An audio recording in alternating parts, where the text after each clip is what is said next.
A massive blackout hit Puerto Rico on Wednesday afternoon. More than 1.4 million clients, the island's entirety, were left without power, and more than 400,000 others were left without water. Traffic became snarled, traffic lights went dark, air conditioners stopped humming, and people wondered, again? Because the last time there was a massive blackout was just less than 5 months ago on New Year's Eve. A growing number of Puerto Ricans have called on Governor Jennifer Gonzalez to cancel the contracts of Luma Energy, which oversees transmission and distribution on the island, and of Genera PR, which oversees generation. They say that the chronic power outages are too much and that they can't continue to live like this. The governor has promised to cancel those contracts, but she said the process is long and that it is still ongoing. The massive blackout revealed the frailties of Puerto Rico's power grid. It had been previously battered by Hurricane Maria, which struck the island on September 20th, 2017 as a powerful Category 4 storm. But the grid at that point was already crumbling because of decades of a lack of investment and maintenance under Puerto Rico's Electric Power Authority. Crews are still making permanent repairs to the grid, and chronic power outages remain constant. The governor has promised to select a company before summer that would provide 800 megawatts of power. Officials have already warned there is not sufficient generation for summer.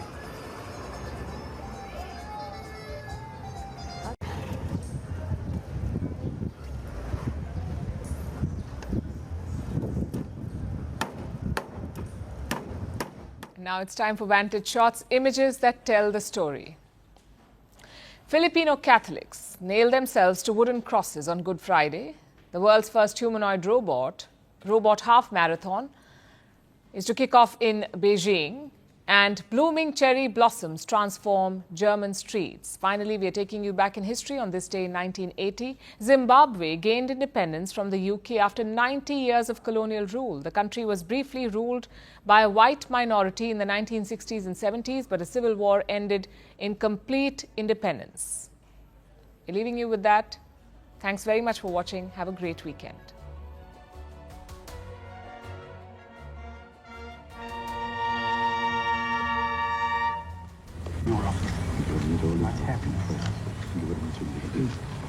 Congratulations.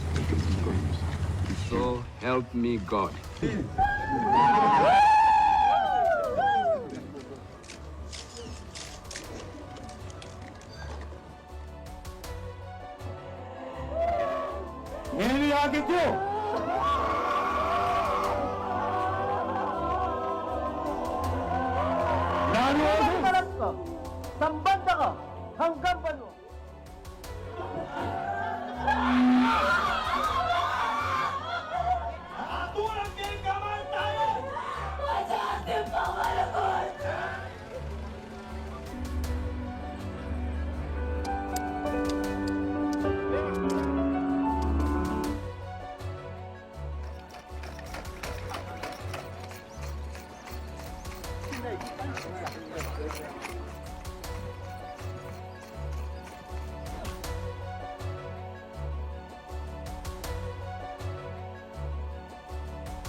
Fireball lit up the night sky in Mexico, sparking awe across the country. But what was it? A shooting star, a meteorite, or a UFO? The exact answer is a bolide. Around 3 a.m. local time on Wednesday, a bright object, initially appearing to be a meteorite, lit up the skies over Mexico's capital. Now, the bolide also generated a rumble which prompted social media users to doubt what was happening and their own safety. But scientists were quick to know that the object rocketing across the skies was not a UFO. It was a bolide. Bolides, defined by NASA as fireballs, are exceptionally bright meteors that are spectacular enough to be seen over a very wide area. It is rare for a body to generate rumble. That means that it was big enough to generate rumble, and that is what made the people doubt about what it was. Unlike meteorites which impact Earth, a bolide disintegrates in the atmosphere, but the rumble shows that the object was particularly big. And this particular meteorite was around 5 feet in length and posed no threat to the public. The British Army successfully tested a new weapon that uses radio waves to take down drone swarms. The Radio Frequency Directed Energy Weapon, or RFDEW, uses high-frequency energy to directly disrupt the electronic components inside drones, causing them to malfunction and crash. Unlike traditional jamming systems, which just interfere with the signal to the drone, RFDEW physically disables them. The Ministry of Defense says each shot from the unit, dubbed the Rapid Destroyer, costs just 13 cents, positioning it as a low-cost alternative to missile defense systems, and could make it a competitor to the US-based Leonidas system from Epirus, a system we've talked about before at Straight Arrow News, so check out our archives for more on that. Back to Rapid Destroyer. During testing in Wales, British forces used the device to take down more than 100 drones in various formations. The system demonstrated its ability to neutralize multiple targets almost instantaneously. Important to note here, the drones used in the test included military-grade models and commercial ones, showcasing the system's versatility. Rapid Destroyer was developed by a UK-led team headed by Thales, a French defense contractor. The project received over £40 million in government funding as part of the UK's push for innovative defense technologies. As drone warfare becomes more prevalent, especially in conflicts like the war in Ukraine, the UK's MOD says Rapid Destroyer offers a scalable, cost-effective solution to defending military sites, airports, and other sensitive locations. Rapid Destroyer certainly is not the first energy-based weapon to target drones, but its use of radio frequencies and ability to neutralize entire swarms does represent a significant advancement over some other solutions. Secretary Rubio said that the U.S. will have to figure out whether a deal can be done between Russia and Ukraine in a matter of days, or you will just move on. Yeah, very shortly. How many days is that? No specific number of days, but quickly. We want to get it done. If for some reason one of the two parties makes it very difficult, we're just going to say you're foolish, you're fools, you're horrible people, and we're going to just take a pass. But hopefully we won't have to do that. No, Marco is right in saying it. We want to see it end. Think of it. Every day, a lot of people are being killed as we talk about, as they play games.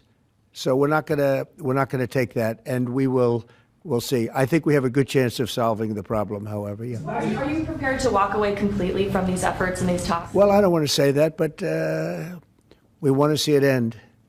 We want to see it end, yeah. Do you think Russia's playing you?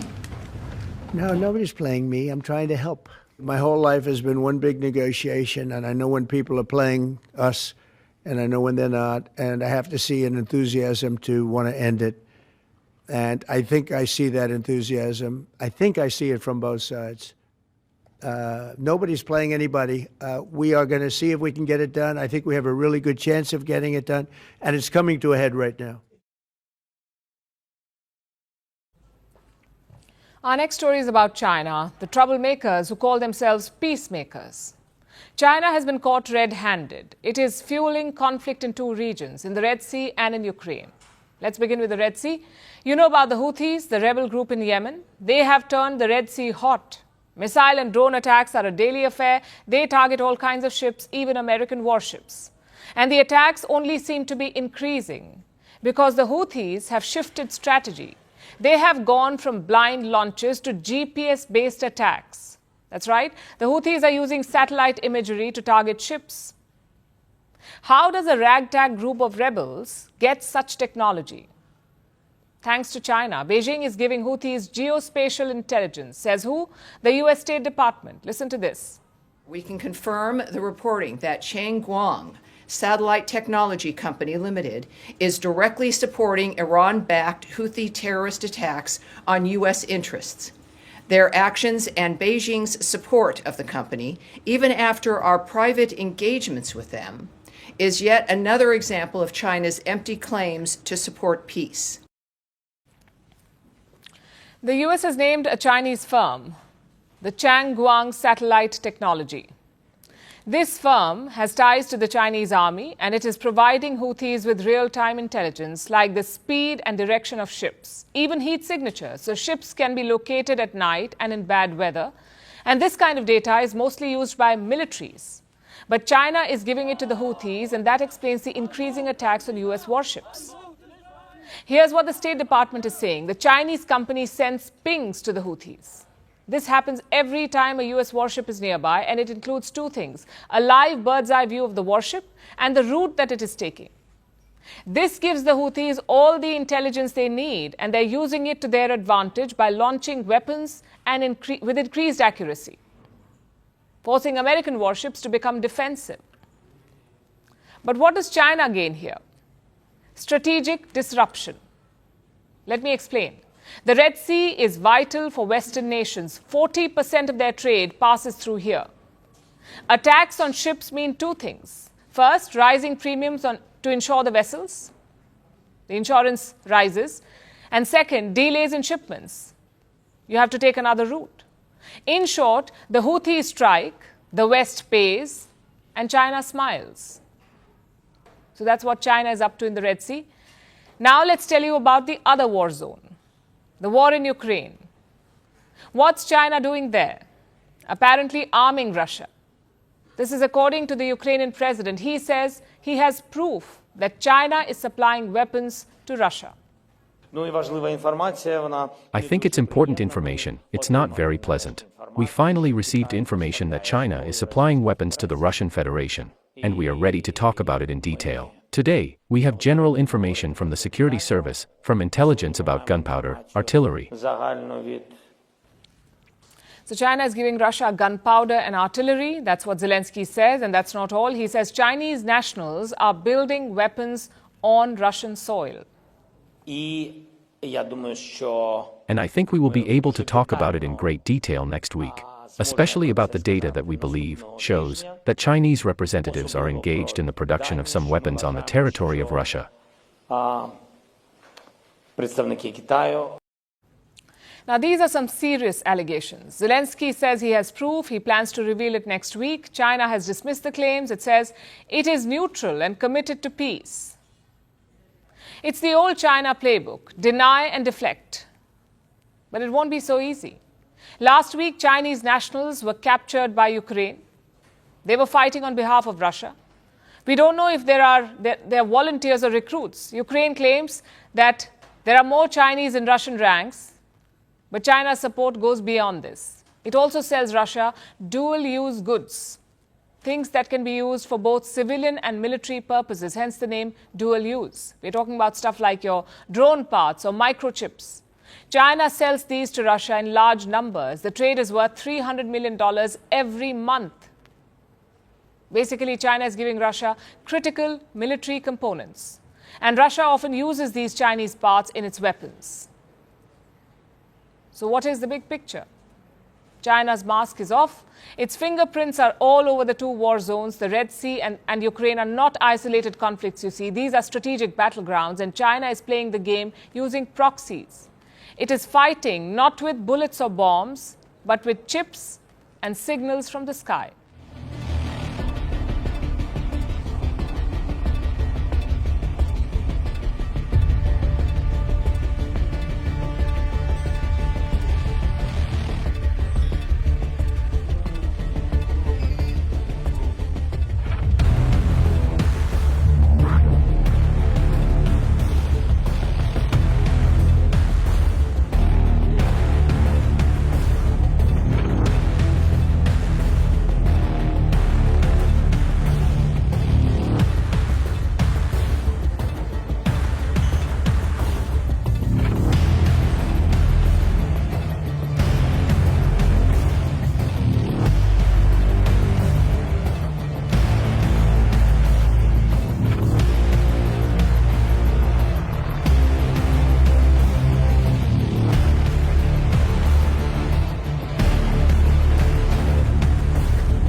U.S. airstrike has targeted a oil port in Yemen held by its Houthi rebels. This is the most serious and deadliest attack publicly known in this month-long campaign waged by the Trump administration against the group. This attack targeted the Ras Isa port in Hadida. It saw basically massive plumes of fire and smoke rise from the site early in the morning. It destroyed fuel tankers lined up there, and rebel-controlled television aired just gruesome photos of those killed in the attack. Satellite images analyzed by the Associated Press afterwards show oil tanks destroyed, vehicles destroyed, and crude oil apparently leaking into the Red Sea. Now, the U.S. military has acknowledged this attack. They say they targeted the facility to stop the flow of oil and fuel products into Yemen to squeeze the Houthi rebels. The rebels themselves have called this a major crime against them and have threatened retaliation. All this comes as the United States is now negotiating with the Houthis' main benefactor, Iran, over Tehran's rapidly advancing nuclear program. Those talks are set to be held Saturday in Rome, and it's likely that this attack in Yemen may be part of a Trump strategy to try to squeeze the Iranians and squeeze members of their so-called axis of resistance. A Chinese military-linked satellite company is reportedly supplying Yemen's Houthi rebels with exclusive imagery to target U.S. warships and international vessels in the Red Sea. Reports citing U.S. officials also say that Washington has even asked Beijing to act against the company. But President Xi Jinping's government has ignored the American requests. Between October of 2023 and April of 2024, Houthis have launched over 300 attacks on American and Israel-linked ships, as well as Israeli military targets. In response, the United States has escalated attacks against Houthi positions in Yemen. President Trump has warned that Houthis will be, quote-unquote, completely annihilated.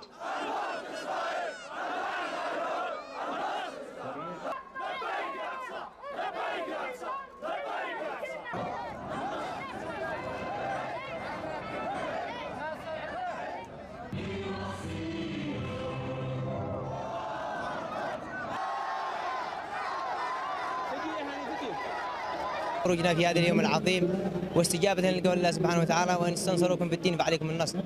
خرجنا في هذا اليوم العظيم لنقول للعدو الأمريكي، نقول له مهما دمرت ومهما قصفت ومهما ارتكبت من المجازر بحق شعب الإيمان والحكمة والله لن تثنينا، والله لا يزيدنا هذا إلا صبرا وصمودا ووفاء في إسناد القضية الفلسطينية وفي وقوفنا إلى جانب إخواننا في غزة.